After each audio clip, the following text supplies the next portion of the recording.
మీరు ఎన్ని దాడులను చేయండి, మీరు ఎంతకన్నా తెగించండి, జగన్మోహన్ రెడ్డి గారు ఎవరికి భయపడే వ్యక్తి కాదు. ఆయన రాయలసీమ ముద్దుబిడ్డ. ఆయన గురించి ఢిల్లీలో ఉన్న సోనియా గాంధీకి అడుగుతూ చెప్తారు. ఆయన గురించి ప్రపంచమే తెలుసు. ఆయన ఏంటో నిక్కచ్చిగా, నిజాయితీగా, ముక్కుసూటిగా, ప్రేమతో, ఒక అభిమానంతో ప్రజల గుండెల్లో నిలిచిపోయిన ఎవరైనా నాయకుడు ఉన్నాడు అంటే అది కూడా తక్కువ కాలంలో ఎక్కువ ప్రజలకు మన రెండు తెలుగు రాష్ట్రాలకు దగ్గరైన ఏకైక సీఎం మన జగన్మోహన్ రెడ్డి గారు. అది సీనియర్ ఎన్టీఆర్ తర్వాత వైఎస్ జగన్మోహన్ రెడ్డి గారు అని నేను చెప్తున్నాను. ఈ సందర్భంగా నేను ఏం చెప్తున్నా అంటే, టీడీపీ వచ్చినా, జనసేన వచ్చినా, బీజేపీ వచ్చినా, సిపిఐ, సిపిఎం ఎన్ని పార్టీలను రాని, 100 పార్టీలు రాని, జగన్ మాత్రం ఒక్కడే ఉంటాడు. జగన్ ప్రజలు నమ్ముకున్న మనిషి కాబట్టి ఆ మనిషిగా అదే చైతన్యంతో ఆయన ఓడుతాడా లేదా గెలుస్తాడా పక్కన పెట్టేస్తే, ఆయన గెలుస్తాడు అనే సంకల్పంతో ఆయన ప్రజలు నమ్ముకొని ఎన్ని ఒడిదుడుకులు వచ్చినా, ఎన్ని అడ్డంకులు వచ్చినా ఎంతకన్నా తెగించి ముందుకెళ్ళే ప్రేమతో ముందుకెళ్ళే ప్రజల కోసం, పేద ప్రజల కోసం ఏదైనా చేయగలిగే ముందుకెళ్ళగలిగేవాడు ఒకడే, అది కూడా జగనే అని చెప్తున్నాను. కాబట్టి దయచేసి మీరు గుర్తించండి, గమనించండి, మంచి పార్టీని ఎన్నుకోండి. లేదు మీ చేత కాకపోతే మీరు కూడా మన వైఎస్ఆర్సీపీని మీరు కూడా నానా రకాలుగా మీరు కూడా దూషించి మీరు కూడా ఆ పార్టీని కూడా మీరు కూడా తప్పు పడితే మాత్రం దయచేసి ఇంకో పార్టీ ఏదైనా ఉందంటే అది కూడా మన డాక్టర్ కేపాల్ ప్రజాశాంతి పార్టీ. మా పార్టీని గుర్తించండి, గమనించండి. దయచేసి మా పార్టీకి అన్న ఓట్లేసి మన పాలన మనం చేసుకుందాం. ఎస్సీ, ఎస్టీ, బీసీలు హక్కులను మనం నెరవేర్చుకుందాం. అందరూ బాగుండాలి అనే ఒకే ఒక సిద్ధాంతంతో అందరూ బాగుండాలి.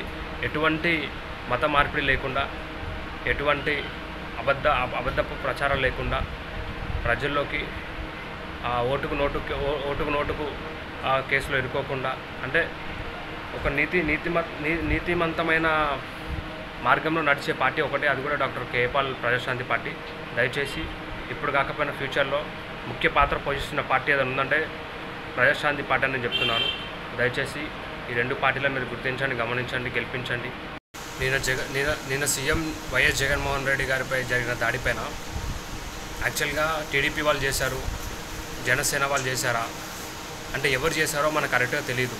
మన పాలకపక్షంలో ఉన్న వైసీపీ పార్టీకి ఏం జరిగినా కానీ ప్రతిపక్షం పైన నెట్టడం అనేది, వాళ్ళపైన రుద్దడం అనేది చూస్తూనే ఉంటాం. కానీ అసలు ఏం జరిగిందనేది మనకు అక్కడ కావాలి. అక్కడ దాడి జరిగింది, సీఎం జగన్మోహన్ రెడ్డి పైన దాడి జరిగింది.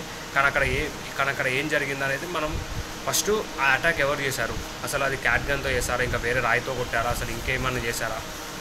యాక్చువల్గా అక్కడ మనము తెలుసుకోవాల్సింది ఏంటంటే, ఫస్ట్ ఇంటెలిజెన్స్ రిపోర్ట్ ప్రకారం అంటే వాళ్ళని మొత్తం అంతా ఎంక్వైరీ చేసి అన్ని రకాలుగా కాల్ డేటాను అంతా అక్కడ 15 days ఉన్న కాల్ డేటాను అంతా తీసుకొని దాన్ని బట్టి మనము చర్యలు తీసుకొని అసలు ఎవరు చేయించారని చెప్పి ఆ నిందితుడిని పట్టుకొని అతని నోటి నుంచి విప్పించాలి. అప్పుడు మనము టీడీపీ చేసిందా, జనసేన చేసిందా, లేదా బీజేపీ చేసింది, ఇంకోటి చేసిందో మనకి అప్పుడు తెలుస్తుంది. యాక్చువల్గా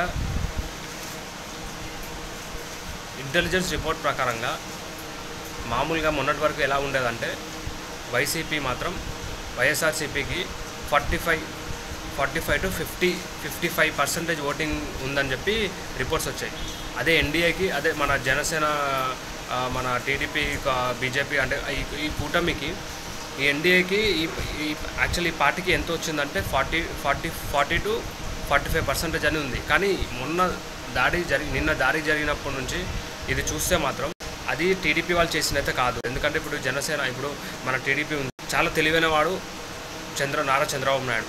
సో ఇట్లాంటి పరిస్థితుల్లో ఎలక్షన్ దగ్గరున్న సమయంలో అతను దాడి చేయించడం అనేది ఇది నిజంగా ఆయన చేసిన పని అయితే కాదు అనుకుంటున్నాను. చేసే జనసేన అభిమానులు లేదా టీడీపీ అభిమానులు ఆ చేసే పని వల్ల నిన్న సంఘటన జరిగిందని చెప్పి నేను చెప్తున్నాను. ఎందుకంటే ఇప్పుడు ఆయన పైన దాడి చేయడం వల్ల ఆయన పైనే సింపతి అనేది పెరిగి ఓట్లు అనేది ఎక్కువ అయిపోయి అక్కడ మళ్ళీ అధికారంలోకి వచ్చేది వైఎస్ఆర్సీపీని అని ఆల్రెడీ ముందే ఊహించుంటారు టీడీపీ వాళ్ళు. సో కాబట్టి ప్రతిదీ టీడీపీ వాళ్ళ పైన చెప్పడం అనేది ఇది మంచి పద్ధతి కాదు. అసలు యాక్చువల్గా జరిగిపోయింది. ఈసారి మాత్రం నేను చెప్తున్నాను, ఖచ్చితంగా మళ్ళీ గవర్నమెంట్ ఫామ్ చేసే ఏదైనా పార్టీ ఉంది అంటే మళ్ళీ వైఎస్ఆర్సీపీనే. ఇది రాసి పెట్టుకోండి. ఇట్లాంటివన్నీ జరిగినా దీనిపైన చర్యలు తీసుకోవాలి. ప్రతి ఒక్కరూ ఎవరి జాగ్రత్తలు వాళ్ళు ఉండాలని తెలియజేస్తూ ఇంటెలిజెన్స్ రిపోర్ట్ ప్రకారంగా కూడా అంత ముందుగా మనం జాగ్రత్త పడుతూ ఉండాలని. జగన్మోహన్ రెడ్డి త్వరగా కోలుకోవాలి. ఆయనకి ఇంకా దేవుడు మంచి నిండు నూరేళ్ళ ఆరోగ్యం ఇవ్వాలని చెప్పాడు. ఎవరి మీద పడితే ఆ పార్టీ మీద రుద్దడం అనేది చేయకండి.